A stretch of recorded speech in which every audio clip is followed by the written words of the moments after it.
Good morning, afternoon, or evening, wherever you might be when you are joining me here today. My name is Sherisse Alexander, host on Sacred Leadership with Sherisse. And today I am joined by Adesuwa Imasekha. I hope I did not butcher that, but she will tell us for sure. So today's conversation is meant to be a very intentional one. And as myself and my colleague were, putting together the framework that we wanted to talk about for International Women's Day, it aligned beautifully with an area that I wanted to go to, which was, the Give to Gain theme, rights, justice, action for all. And as I was sitting and working with my colleague on this, I was reflecting on some women, young women, old women that I've met in my life who I feel have this incredibly strong sense of self and their identity. And so the question I posed to myself, and it was actually my daughter who inspired the question, but I was like, gosh, she's so confident. Like she really loves herself, like genuinely, not in a performative way, but like really in her core knows her value. And I'm giving you this background, Adesuwa, because it's, I think, really relatable to the conversation that we're going to talk about today. But the question I posed is, what made it different for her? Why is she so confident? And the answer that I had come up with was, well, I think that she's confident because she knew she was loved. Like, hands down, unequivocally, said it every day, hugs, kisses, and all the actions and things like that. So before we dive into today's topic, I wanted to kind of set the background for where it was coming from. So for the audience, today I'm joined by Adesuwa, whose work sits at the heart of today's conversation. She's part of the Women Impacting Nigeria Foundation, which is a female-run not-for-profit organization that's dedicated to advancing gender equality and the empowerment of women. The organization is guided by a board of directors and executive council who oversees its activities and direction. They're responsible for developing and delivering strategy, identifying opportunities, implementing initiatives, monitoring performance, and allocating resources, all in the name and vein of empowering women. Through this work, Adesuwa is directly engaged in shaping both the support systems and broader structures that influence women's realities today.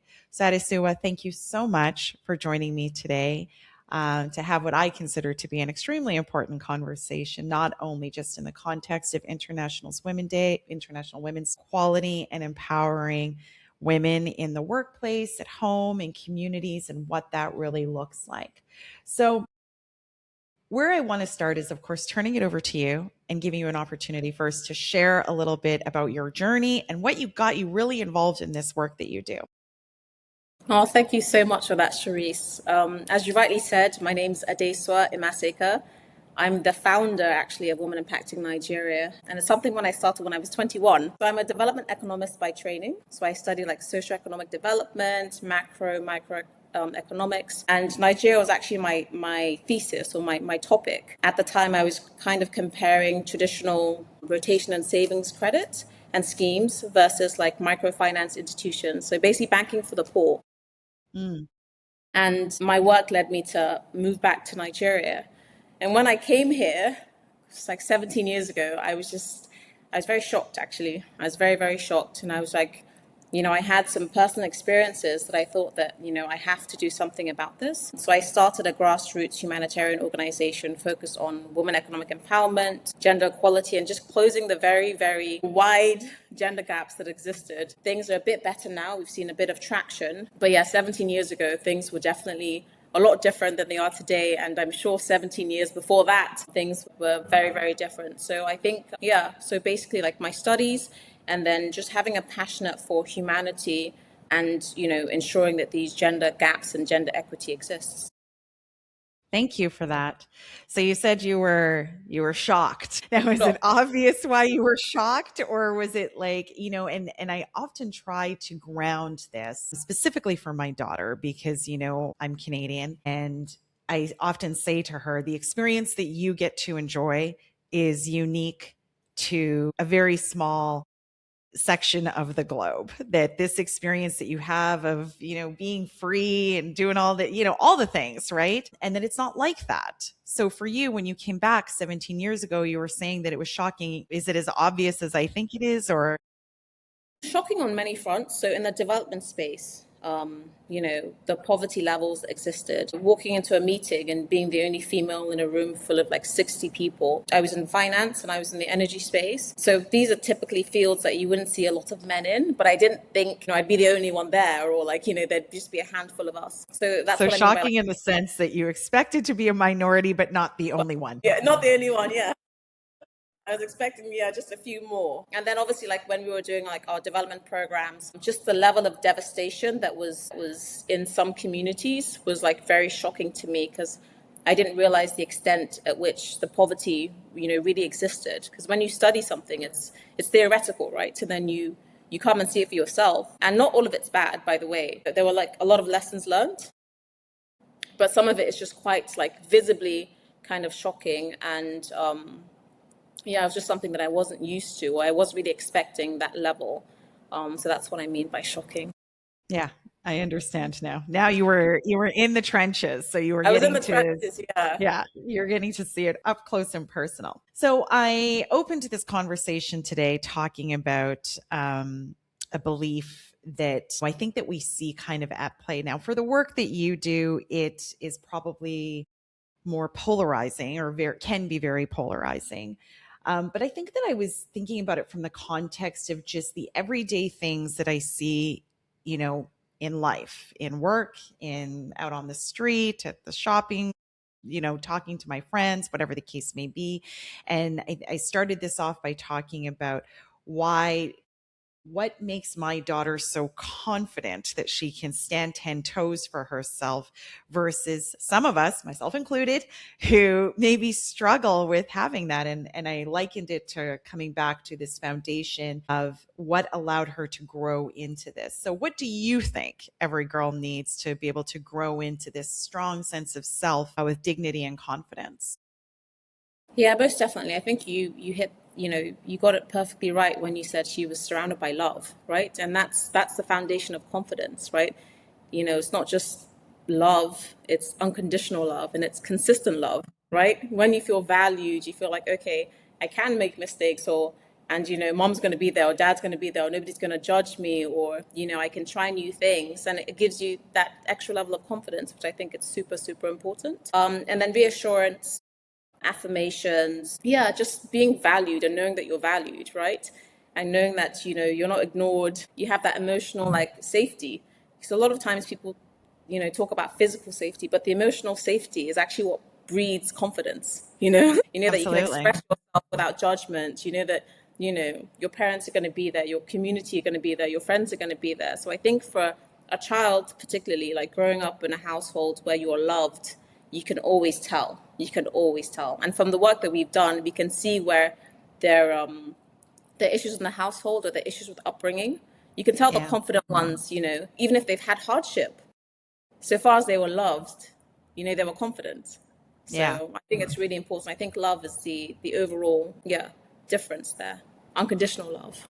And it's some people might be like, oh, we're talking about love. Great. Yay. But I often say that to me, it's like the foundation and root of everything that we do, not just in a romantic sense, not just in a familial sense, but even like in the context of having love for humanity, like your fellow human being. And how do we begin to shift ourselves into understanding that, as we all logically and rightfully understand, we all have different upbringings, environments, stories, experiences, challenges that shape the lens through which we have our experience. And so for you, I want to understand more through the context of your work. Like, let's talk a little bit about Women Impact Nigeria, and like, some of the programs and some of the things that you're doing, and how we can invite more people to get involved and help support in what I consider to be an important initiative or program. Thing. So, we look at gender within all 17 sustainable development goals, actually. So it's very, very wide and it's vast. But I'll pick a few that I think are very instrumental to change and to impact. So education is very important to what we do. We want to ensure that girls are given access to education, because it's not happening as much as it was before. But back in the day, when a household maybe only has enough money to send one child to school, they typically would send the male, the son. But yeah, so can you hear me? I'm back. Okay. I was like, where did you go? But anyway, I was talking about education, and we have millions of girls actually out of school. And education is not just about formal learning. There's a social element of education that people don't, quite understand, right? And that's, you're learning like interpersonal skills. You're learning how to communicate with different people. You're learning how to commune, right? How to fellowship with like your community is what I mean. So education is really key. We have scholarships for girls, and we ensure that not just like scholarships, but a lot of these things we can't actually do in isolation.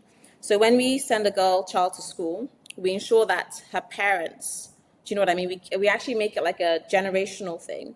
We not only help the child go to school, but we ensure that the parents have a source of livelihood, right? So we send the child to school, and then the mother, we give her like small grant, right? And then we train her, we upskill her, and we ensure that she doesn't have to worry about, not only does she have to worry about her child going to school, but she also has something to keep the family going, Yeah. right? And it takes that extra stress and burden off her, and also the pressure on the child. Like, okay, we sent you to school now, like, now you're going to take care of the family, because that typically is what happens, so we try and alleviate multiple things at the same time. And aside from that, we have our own, we call it a WSME program, which is the small grants and the access to skills and opportunity for women in the grassroots. So whether it's like female fisherwomen, female farmers. We've run several programs like that across the country. And then one that's very dear to my heart is gender digital inclusion, right? Because I of a strong opinion in the world that we live in today, right? Access to connectivity Mm. has now become a basic human right and a fundamental need, right? Because we live in an interconnected world, right? And you can use connectivity now to solve a lot of the world's problems, right?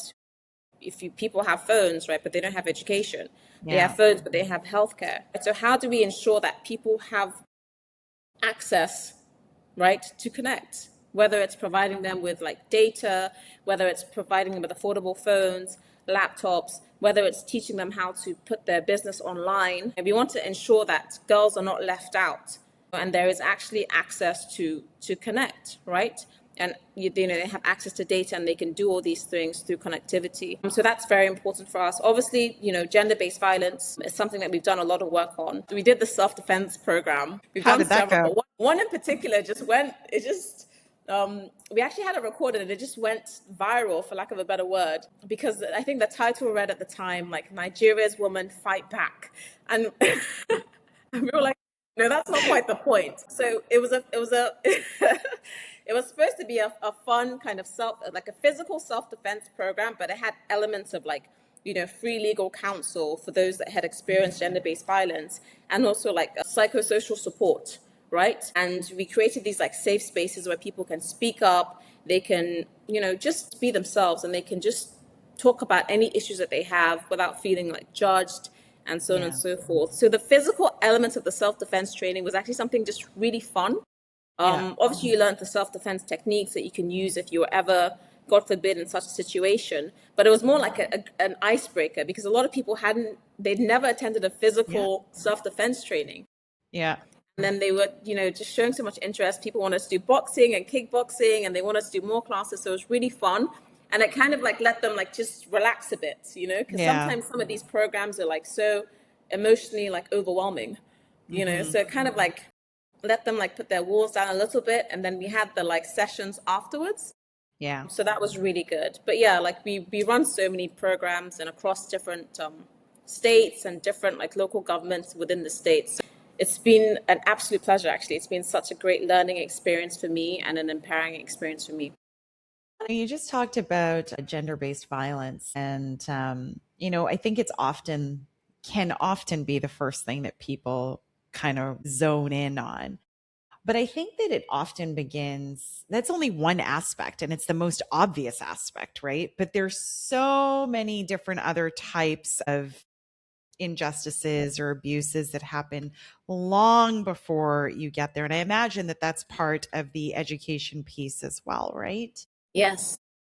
So in your programs, do you talk, touch on those pieces where we're talking about, the more the wounds or the abuses that you can't really see and that people actually might not even understand is like, hey, really chipping away at your self-confidence, your self-esteem, your sense of self-worth, so on and so forth. Because I think, I don't know about you, Adesuwa, but I know for myself in growing up, it was kind of like this energy of like, suck it up, buttercup, like that kind of like just muscle through kind of, which is very, and it's not a judgment, but it's very masculine, kind of like, put up these thick walls of emotional defense systems so that we don't need to be soft within that. So that when you experience these things, because we've been grounded, I'm going to just speak for myself because I was grounded in this kind of energy of like, you got to be tough. You don't really realize those things when they're happening. So does your program touch on those things, and how is that received? Like, are people able to quickly make the connections?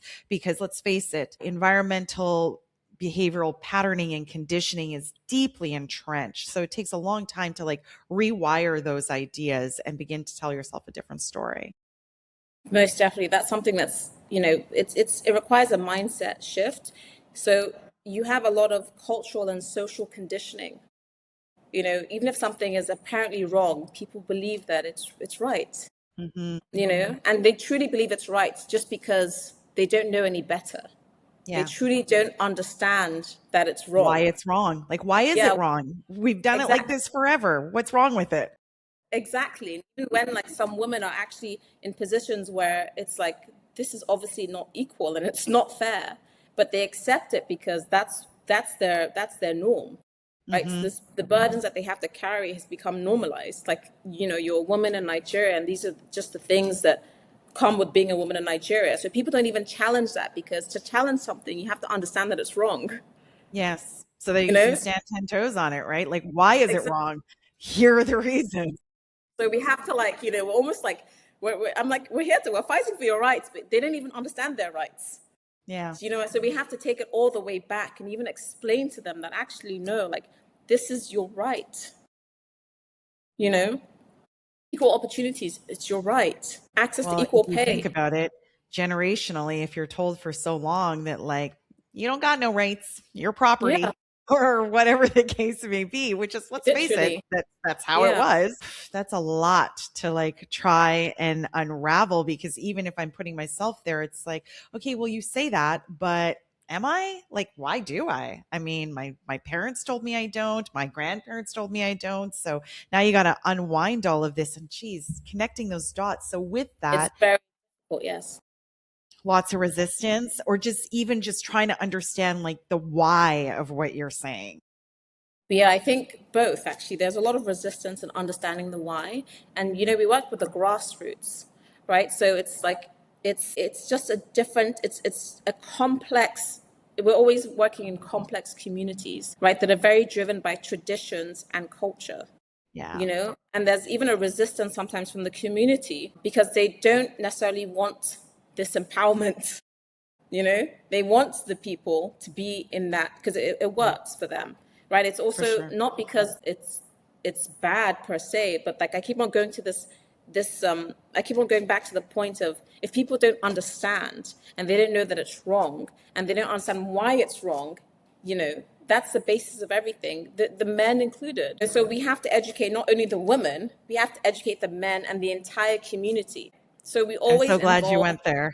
But it is part of it, right? It's both sides of it, right? It's not just, I was telling somebody recently, I'd read this book a long time ago, and we're not talking about slavery, but the idea was that when you think about the slave trade and what existed in the States for so long, why was it effective? Because slave owners understood that if I get to kids through mothers, then my work is done. So I might have one, maybe two generations that I got to fight with. But after that, if I can instill fear and entrench this idea that this is the system and this is what it is, then my work is done by mothers, because mothers are training their children. And so their children just come up through a system and they just conform. Doesn't matter if it's right or wrong. They just conform because that's the way it is. And that's exactly what you're talking about Yeah, here. Yeah. exactly. So for us, like, yeah, just ensuring that people truly understand what the issues are and why it's wrong, and also how we can change it, right? And it's not wrong to change it, right? It's not only just for the benefit of the woman if it changes. It's actually the benefit for communities. It's the benefit for the entire community. And so once they understand the why, right, and the how, and the positive effect on everyone, we have to do that full, like, have like a full circle moment. Then they're like, oh, okay, fine. Now we get it, right? But if you just leave like one element of it, they're just like, the resistance is just so high. But it's been very fascinating to work in such communities. And also when people understand and you just see this, like, oh, wow, like, it's almost like this like silent like freedom, like, oh, wait, I'm allowed to like do X. It's so liberating for them, and it's such a joy to watch and to see. And I guess that's what you would coin as like confidence, right? Because once you know that you have the ability to fully participate in the economy, it gives you this level of confidence, and we start seeing things like gender-based violence actually reduce in such communities. Yeah, absolutely.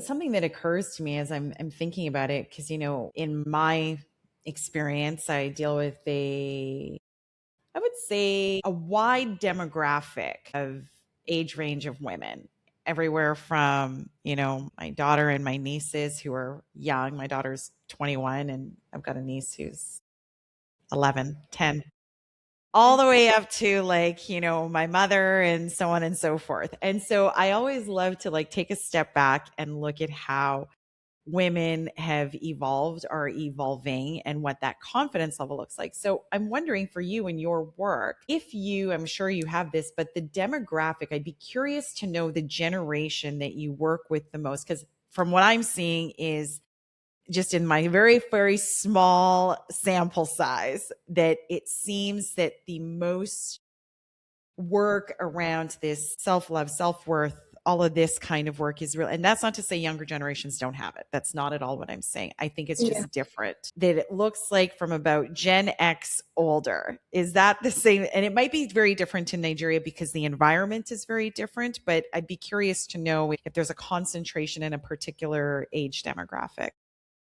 Actually, I think I think if I understood your question correctly, I think it's the other way around.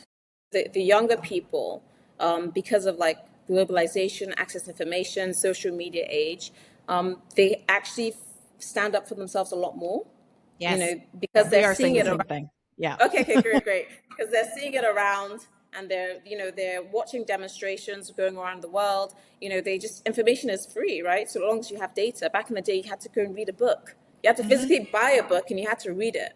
Right now, like, you can have access to like everything. You can learn about absolutely anything online, right? So I think the younger generation, they're more empowered in their thinking, right? They know their rights, and if they don't, they just, go online and like, what is my rights? Like, they Just ask Google. ask Google, what am I entitled to? Even in the job market, like, how much does XYZ get paid? They have that, they're tech savvy.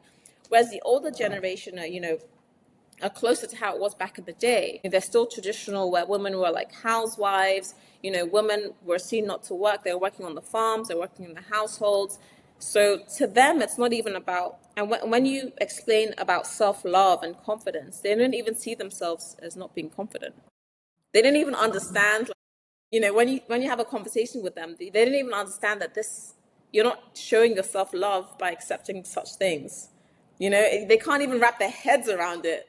And this Because is that's what I'm just, going, and that's exactly where I'm going with this, right? The difference between younger generations where it's like, it's not even a question, right? That's why I said it wasn't in the case of my daughter, it's not even a question. It's not performative. The girl is a lioness versus someone who is older and is like, as you just said, like they don't even see themselves as not confident. But if you are confident and you do love yourself and have a good sense of self-worth, there are just certain things that you just will not accept. It will be full stop, no go zone. And so that is the part that is just like, it must be really challenging to try and line those two up. It really is. Yeah. It's challenging, and it's like we see differences like in the city and in the rural areas, in different like geopolitical zones, because it's really driven by culture and traditions, right? The younger generation, like I said, they're just more interconnected with the world, right? They can study different cultures from around the world. The older generation is kind of offline to a certain extent, and they're kind of stuck in their ways. But yeah, there is definitely a massive gap there, and it's actually very difficult at times to let the older generation know that you can become more confident in a different type of confidence, right? So their confidence is like they have their walls up, and everything is done, everything is like, oh, I'll just sort it out. But that's that like silence, the silent like lack of self-love that you Yes. see, because it just shows up as like masculine energy, for the lack of a better terminology, because they just 100%. want everything to be done irrespective of if they have to do 10 things at once. And that's such a good segue into silence, because one of the things that Moon and I had touched on when we had done our live was that, you know, when you're out there and you're interacting with other women, there's the women who have lots of support and lots of resources to do all the many different things in their life. But then there's the women that you're talking about, which are, I don't want to say suffering in silence, but really taking, like just giving, like as in taking stuff on and, emptying their cup, so to speak, doing it with probably very limited resources and muscling through quietly and not asking for any help because I guess that goes back to what you were saying here, right? This idea around remaining silent. There's this not thinking there's anything wrong with it, not asking for help. How do you begin to approach those women and letting them know that it's actually okay to, put something down and say, "Hey, I need help with this," because it's challenging to do that when you've been conditioned to like just wear it all and carry it all. Yeah, so I think it goes back to the very first question that we spoke about, love, right? And emotional safety. And I've noticed that when we're able to create this like safe space and really like this safe, non-judgmental space, these women, they actually let down their guard, you know, because sometimes they actually know, and they're just waiting for somebody to come and say, "Oh, actually, do you need any help?" Like they're just waiting for like, Yeah. and they've been waiting for decades. Some of these women, they're waiting for you to even give them the opportunity to even express themselves and say, "We're actually, this is really difficult for me. I've been good. This is what I've been going through." Yeah. So they're looking for that. I think emotional safety, and knowing that they can speak without being judged is like really critical. We underestimate the importance and the power of just holding space for somebody to really Yeah. express themselves and to be themselves, especially when they're a lot older than you, and Mm.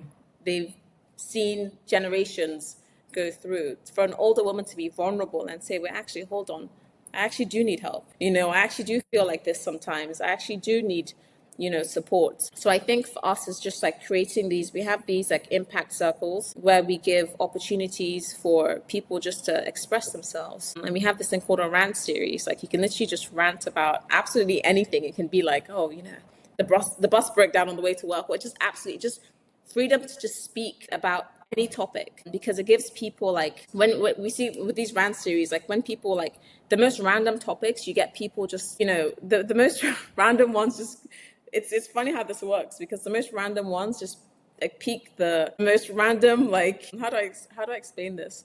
We just see like stuff like, so for example, like a woman in Kano can talk about her a day in the life of what it's like to live in that community. And we just see like when people actually think it's so different just because it's like in the north. And we Yeah. see like people just chip in, like, actually, wait, hold on. Like it's exactly, I share the exact same experience here. So it just gives people, different types of people from different places, the opportunity just to speak and to, express themselves and to free their minds. Yeah.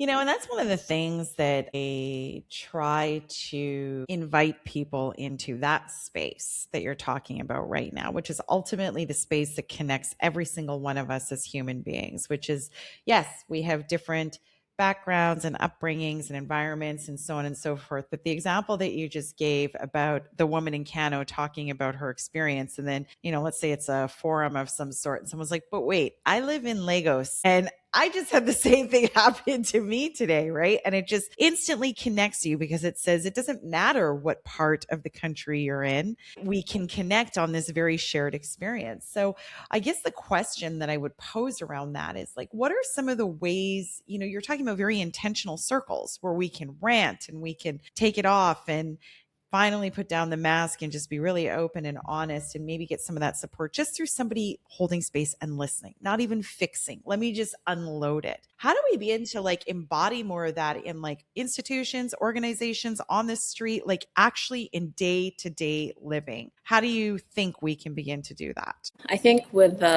have to be intentional. We have to be very, very intentional. Like a lot of people said, they say that they have a lot of gender friendly policies, right? In theory, it's nice, right? In theory, it's nice to have this inclusivity. But once you have this inclusivity, what else are we doing? Right? What else are we doing? Are there safe spaces and organizations where women can actually share and what they're going through, even at work, right? Because Yeah. women typically carry so much burden in multiple roles, you know.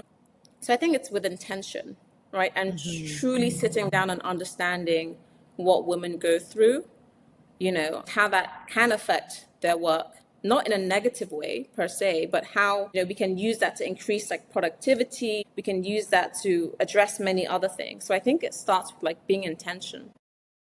I've had those conversations at work, and it's always like such an interesting topic because there's one viewpoint that you're talking about, which is okay. What are we? Yes, we can hold space and create safe containers and so on and so forth, and have gender inclusive policies. And you said, what else are you doing? Because women wear many hats. It's not, and I love when people say that because I think about myself during like my peak years when I was like, wake up, take 30 minutes, 40 minutes for myself, work out, make breakfast, make lunches, get the kids out the door, go to work, come home, switch on hat. Now I'm cooking. Now I'm going here. I'm driving there. I'm sitting on this board doing, it was just nuts. And it was like that for so many years. And I think that sometimes it's really difficult now this is changing, but I think in Nigeria, it's difficult for men to understand those pressures. I can't speak to the Nigerian male demographic and how many men are stay at home dads. I don't imagine it would be many, Yeah. but that is definitely shifting in a North American or European environment where it's certainly far more acceptable for a man to stay at home and raise the family, and the mom or female counterpart goes off to work. So I don't know how we begin to shift that. I definitely have those conversations where I'm like, you don't understand. It's like, I know you don't understand because you think that it's just, just do this thing. But for the males that are here, you don't have to worry about it because your wife is going to come home and she's going to cook and she's going to clean and she's going to take care of the kids. And not only just because of the father or the husband's expectation, but also because of all of the familial expectations that is what she's going to do. How do you begin to really educate around that? Because I'm talking, but No, I completely understand that. I think in terms of like the organization elements of it and in general, like life, right? So, we always expect that the organization is going to be the one to lead the change, right? Or the husband is going to be the one to come and say, hey, but oftentimes it doesn't, right? So it's the same thing with women, like just carrying, like just keep on like putting on the burden, just carrying different things and not saying anything.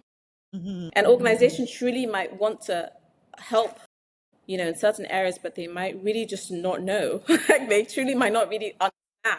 And to them, like, okay, we've done a gender inclusive policy and like we've ticked all the boxes. But if people in the organization spoke up, or there's forums for them to speak up, or have this like safe space with their HR, then I think we would see a lot more change, right? People simply just don't say anything. They just, Or they don't know.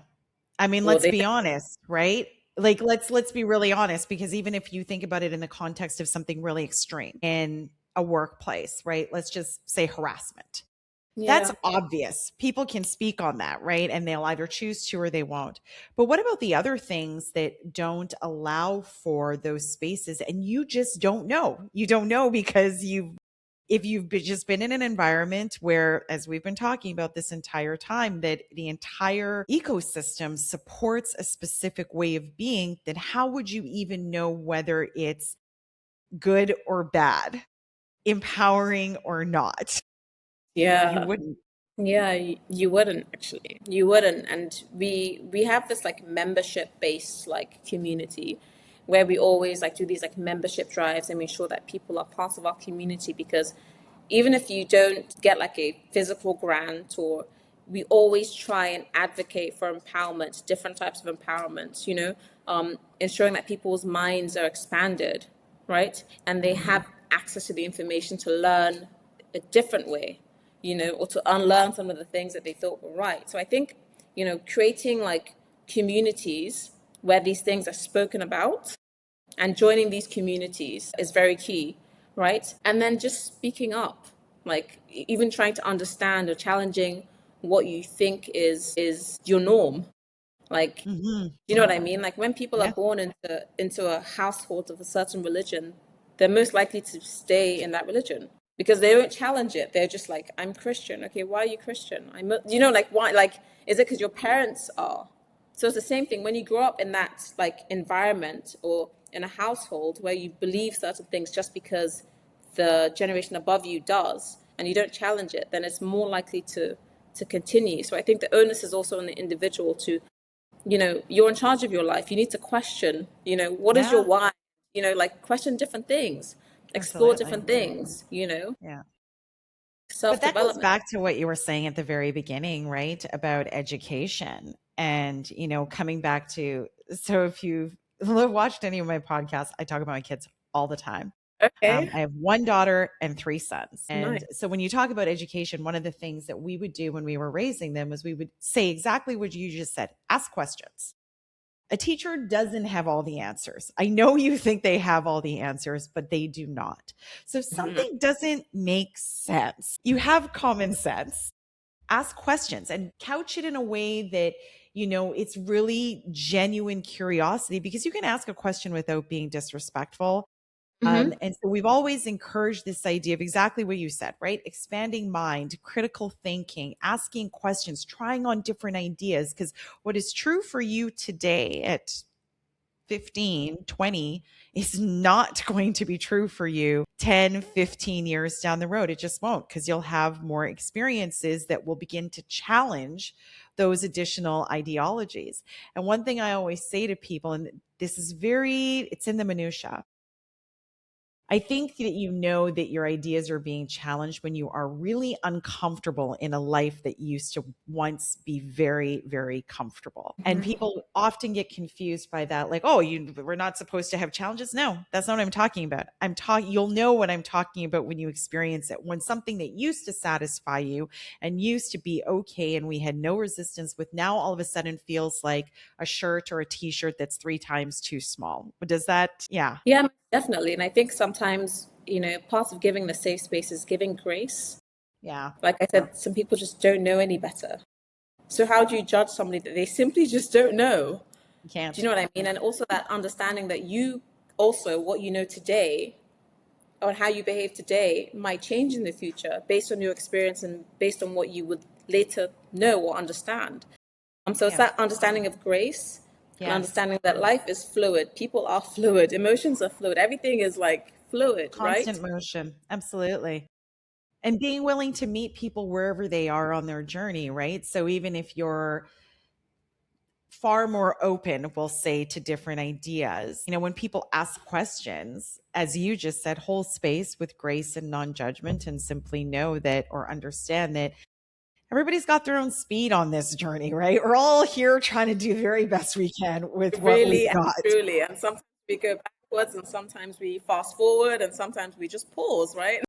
Yeah, absolutely. But that's part of learning, right? Like if you think about it, when I'm talking to my staff and there's this idea that they should have perfection the first time I say something, I'm just like, okay, so when you were learning how to ride a bicycle and you fell, what do? We get back up, we get on that bike, we try again, and we will probably fall a few more times. But that doesn't mean it's failure. It means we're learning and it's practice. And I mean, it's very relatable, obviously, in the context of this conversation and all that we're talking about. So, for you, what would you say to a woman right now who might be feeling invisible, judged, unseen, to help her know that there is support? Firstly, I would say that you are seen, you are valued beyond your own imagination and comprehension. You are loved and you are loved, and anything that you actually conceive is possible. You can do absolutely anything you put your mind to. It sounds cliche, but it's actually true. Like, whatever the mind can conceive, you can actually do.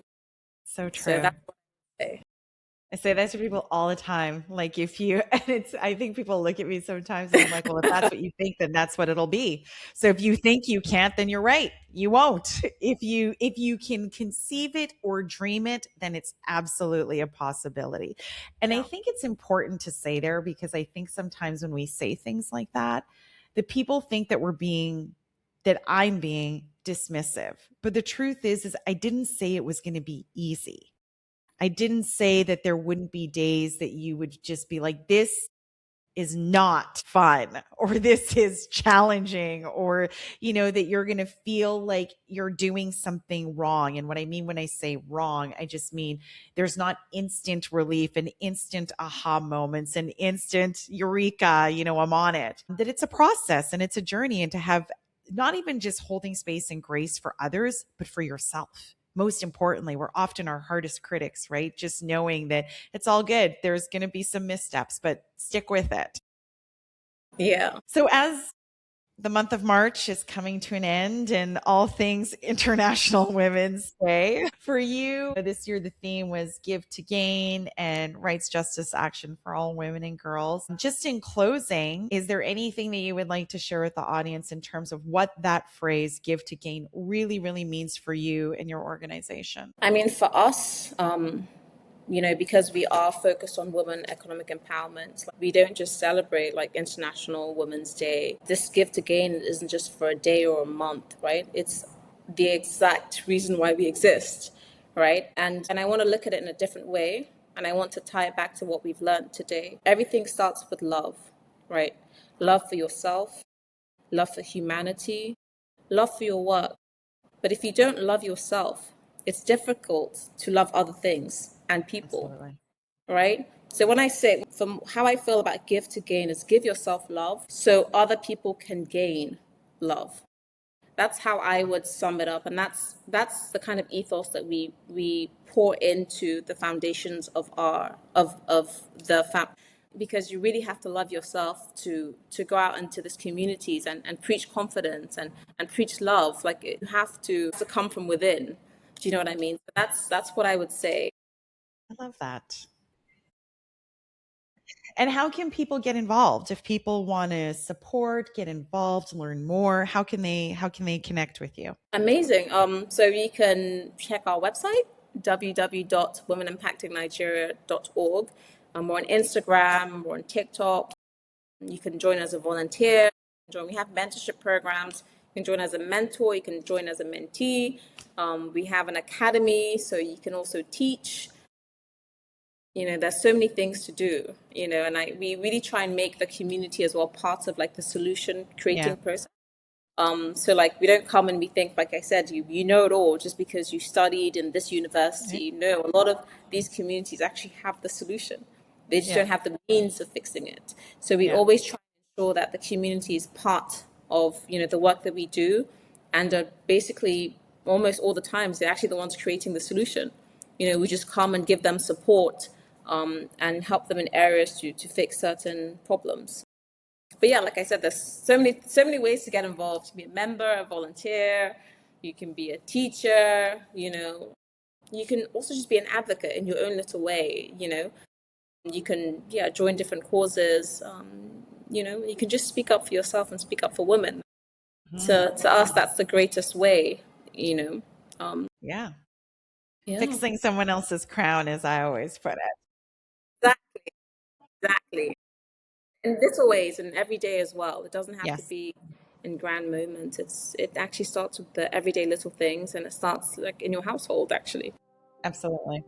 And I mean, really, that's what builds it over time, right? It's the consistency of the small steps, actions, words, energy that really ripples out into the experience of everyone else. So, thank you so much, Adesuwa, for joining me today and sharing more about the work that you're doing. I really am beyond grateful that you carved out some time for this today. And I would love to have you back and we can chat more. Thank you so much. Oh, thank you so much for having me. Thank you. Thanks.